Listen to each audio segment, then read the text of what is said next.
Hi friends, ಎಲ್ಲರಿಗೂ ನಮಸ್ಕಾರ. Welcome to extra tasty food. ಇನ್ನು ನಮ್ಮ ಚಾನಲ್ ಸಬ್ಸ್ಕ್ರೈಬ್ ಮಾಡಿಲ್ಲ ಅಂದರೆ ಸಬ್ಸ್ಕ್ರೈಬ್ ಮಾಡಿ, ಪಕ್ಕದಲ್ಲಿರೋ ಬೆಲ್ ಐಕನ್ ಕ್ಲಿಕ್ ಮಾಡಿ. ಇವತ್ತೊಂದು ದಿನದ ರೆಸಿಪಿ ಎಲ್ಲರೂ ಇಷ್ಟಪಡುವಂಥ ಕೈಮಾ ಚಿಕನ್ನ ಬಳಸ್ಕೊಂಡು ತುಂಬ ಸ್ಪೈಸಿಯಾಗಿ ಕೀಮಾ ಮತ್ತು ಕೀಮಾ ಸಾಂಬಾರು ಯಾವ ಥರ ಮಾಡ್ಕೊಳ್ಳೋದು ಅಂತ ತಿಳಿಸ್ಕೊಡ್ತೀನಿ. ಮೊದಲು ಒಂದು ಪಾತ್ರೆ ಬಿಸಿಗಿಟ್ಟು ಅದಕ್ಕೆ 1 ಸ್ಪೂನಷ್ಟು ಆಯಿಲ್ನ ಸೇರಿಸ್ತಾ ಇದ್ದೀನಿ. ನಂತರ ಸ್ವಲ್ಪ ಚಕ್ಕೆ, ಒಂದು 4-5 ಪೀಸು, ಸ್ವಲ್ಪ ಲವಂಗ, ಅದು ಒಂದು 5ರಿಂದ 6 ಹಾಕ್ಕೊಳ್ಳಿ. ನಂತರ 1 ಸ್ಪೂನಷ್ಟು ಸೋಂಪು, 2 ಸ್ಪೂನಷ್ಟು ಧನಿಯಾನ ಸೇರಿಸ್ತಾ ಇದ್ದೀನಿ.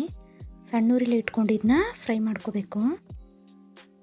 2 ಇಂಚಷ್ಟು ಶುಂಠಿ, 2 ಬೆಳ್ಳುಳ್ಳಿ ತೊಗೊಂಡಿದ್ದೀನಿ, ಇದು ಕೂಡ ಫ್ರೈ ಮಾಡ್ಕೋಬೇಕು.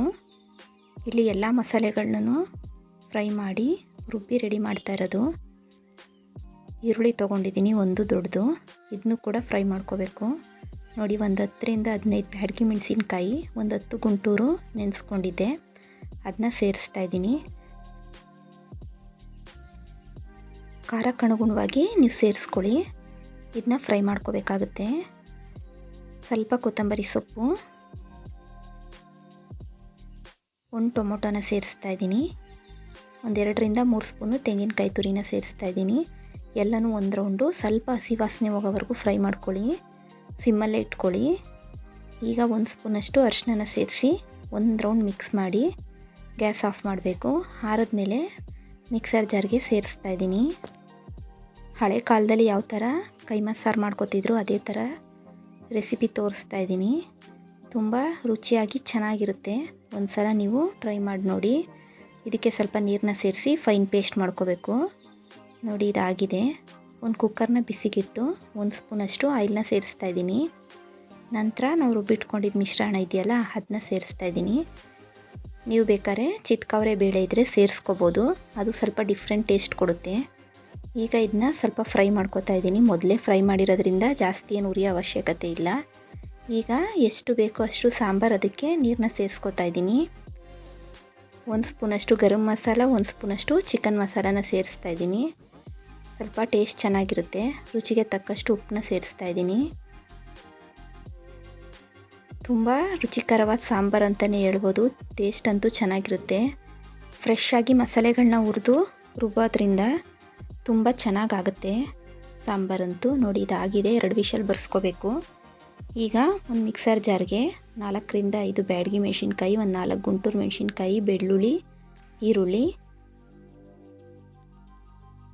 ಸ್ವಲ್ಪ ತೆಂಗಿನಕಾಯಿ ತುರಿ, ನೀರನ್ನ ಸೇರಿಸದೆ ಗ್ರೈಂಡ್ ಮಾಡ್ಕೋಬೇಕಾಗುತ್ತೆ. ಒಂಚೂರು ಶುಂಠಿನ ಸೇರಿಸ್ಕೊತಾ ಇದ್ದೀನಿ. ಇದು ಕೈಮಾಗೆ ಮಾಡ್ಕೋತಾ ಇರೋದು. ನೋಡಿ, ಈ ಥರ ಮೀಡಿಯಮ್ಮಾಗಿ ನೈಸ್ ಪೇಸ್ಟ್ ಅದೇ ಆಗುತ್ತೆ. ನಾವು ಬ್ಯಾಡಗಿನ ಸೇರಿಸೋದ್ರಿಂದ ನ್ಯಾಚುರಲ್ ಕಲರ್ ಕೊಡುತ್ತೆ, ತುಂಬ ಚೆನ್ನಾಗಿರುತ್ತೆ. ನೋಡಿ, ಇದಾಗಿದೆ. ಈಗ 1/4 kg ಅರ್ಧದಷ್ಟು ಕಡಲೆನ ಪೌಡ್ರ್ ಮಾಡ್ಕೋತಾ ಇದ್ದೀನಿ. ಆ ಮಸಾಲೆಗೆ ಕಡಲೆನೂ ಕೂಡ ಸೇರಿಸ್ತಾ ಇದ್ದೀನಿ.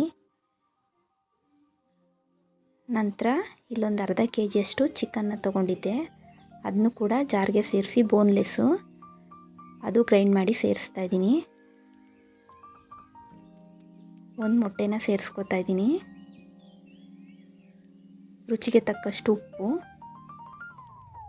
1 ರೌಂಡು ಎಲ್ಲ ಮಿಕ್ಸ್ ಮಾಡ್ಕೋಬೇಕು. ಏನಾದರೂ ನಿಮಗೆ ತೆಳು ಅನಿಸಿದ್ರೆ ಇನ್ನು ಸ್ವಲ್ಪ ಕಡಲೆ ಪೌಡ್ರ್ ಮಾಡಿ ಸೇರಿಸ್ಕೋಬೋದು. ತುಂಬ ಚೆನ್ನಾಗಿರುತ್ತೆ ಕೈಮಾ. ಈ ರೀತಿ ಒಮ್ಮೆ ಟ್ರೈ ಮಾಡಿ ನೋಡಿ. ನೋಡಿ, ಎಲ್ಲನೂ ಒಂದಕ್ಕೊಂದು ಹೊಂದ್ಕೊಳ್ಳೋ ಥರ ಮಿಕ್ಸ್ ಮಾಡ್ಕೋತಾ ಇದ್ದೀನಿ. ತುಂಬ ಈಸಿ ಮೆಥಡು. ನೋಡಿ, ಇದನ್ನೆಲ್ಲ ಉಂಡೆಗಳಾಗಿ ಮಾಡ್ಕೋಬೇಕು. ನೋಡಿ, ಉಂಡೆಗಳಾಗಿ ಮಾಡ್ಕೊಂಡಿದ್ದೀನಿ. ಎಣ್ಣೆ ಕಾಯಕ್ಕಿಟ್ಟಿದ್ದೆ. ಈಗೆಲ್ಲ ಉಂಡೆಗಳನ್ನೂ ಎಣ್ಣೆಯಲ್ಲಿ ಫ್ರೈ ಮಾಡ್ಕೋಬೇಕು. ಒಬ್ಬೊಬ್ಬರು ಒಂದೊಂದು ಮೆಥಡಲ್ಲಿ ಕೈಮಾ ಸಾಂಬಾರು ಮಾಡ್ತಾರೆ. ಒಂದು ಸಲ ಈ ಮೆಥಡಲ್ಲಿ ಮಾಡಿ ನೋಡಿ, ತುಂಬ ರುಚಿಯಾಗಿರುತ್ತೆ. ಆಯಿಲಲ್ಲಿ ಫ್ರೈ ಮಾಡೋದ್ರಿಂದ ಸ್ವಲ್ಪ ಡಿಫ್ರೆಂಟ್ ಟೇಸ್ಟ್ ಕೊಡುತ್ತೆ. ತಿನ್ನೋಕ್ಕೂ ಬಲು ರುಚಿಯಾಗಿ ಚೆನ್ನಾಗಿರುತ್ತೆ. ಎಲ್ಲನೂ ಗೋಲ್ಡನ್ ಬ್ರೌನ್ ಬರೋವರೆಗೂ ಫ್ರೈ ಮಾಡ್ಕೋಬೇಕು. ನೋಡಿ, ಇದಾಗಿದೆ. ಸಾಂಬಾರು ಕೂಡ ರೆಡಿಯಾಗಿದೆ. 2 ವಿಷಲ್ ಬೆಂದು ಹಾರಿ ರೆಡಿಯಾಗಿದೆ. ನಮಗೆ ಯಾವ ಥರ ಹದ ಬೇಕು ಆ ಹದದಲ್ಲಿ ಸಾಂಬಾರು ಮಾಡ್ಕೋಬೇಕು. ನೋಡಿ, ಸಾಂಬಾರು ಎಷ್ಟು ಚೆನ್ನಾಗಿ ಬಂದಿದೆ ಅಂದರೆ ಬ್ಯಾಡಗಿ ಮೆಣಸಿನ್ಕಾಯಿ ಹಾಕಿರೋದ್ರಿಂದ ನ್ಯಾಚುರಲ್ ಕಲರು. ನೋಡಿ, ಕೈಮಾ ಉಂಡೆಗಳನ್ನೂ ಆಯಿಲಲ್ಲಿ ರೋಸ್ಟ್ ಮಾಡಾಗಿದೆ. ಈಗ ಇದನ್ನ ಸಾಂಬಾರಿಗೆ ಸೇರಿಸ್ತಾ ಇದ್ದೀನಿ. ಒಂದು 2ರಿಂದ 5 ನಿಮಿಷ ಚೆನ್ನಾಗಿ ಕುದಿಸ್ಕೋಬೇಕು. ಮಧ್ಯಮ ಉರಿಲಿ ಬೇಯಿಸ್ಕೊಡೋದ್ರಿಂದ ತುಂಬ ಚೆನ್ನಾಗಿ ಆಗುತ್ತೆ ಕೈಮಾ ಸಾಂಬಾರು. ಮುದ್ದೆ ಜೊತೆ, ಗೀ ರೈಸ್ ಜೊತೆ, ರೈಸ್ ಜೊತೆ ಎಲ್ಲದ್ರ ಜೊತೆ ಗುಡ್ ಕಾಂಬಿನೇಷನ್ನು. ಒಂದು ಸಲ ಟ್ರೈ ಮಾಡಿ ನೋಡಿ. ಈ ಥರ ಫ್ರೆಶ್ ಮಸಾಲೆಗಳನ್ನ ಹಾಕ್ಕೊಂಡು ಕೈಮಾ ಸಾಂಬಾರು ಮಾಡಿಕೊಟ್ರೆ ಎಲ್ಲರಿಗೂ ತುಂಬ ಇಷ್ಟನೇ ಆಗುತ್ತೆ. ಒಂದ್ಸಲ ಈ ಕೈಮಾ ಸಾರನ್ನ ಟ್ರೈ ಮಾಡಿ. ನಮ್ಮ ಈ ಕೈಮಾ ರೆಸಿಪಿ ನಿಮಗೆ ಇಷ್ಟ ಆಗಿದೆ ಅಂತ ತಿಳ್ಕೊತೀನಿ.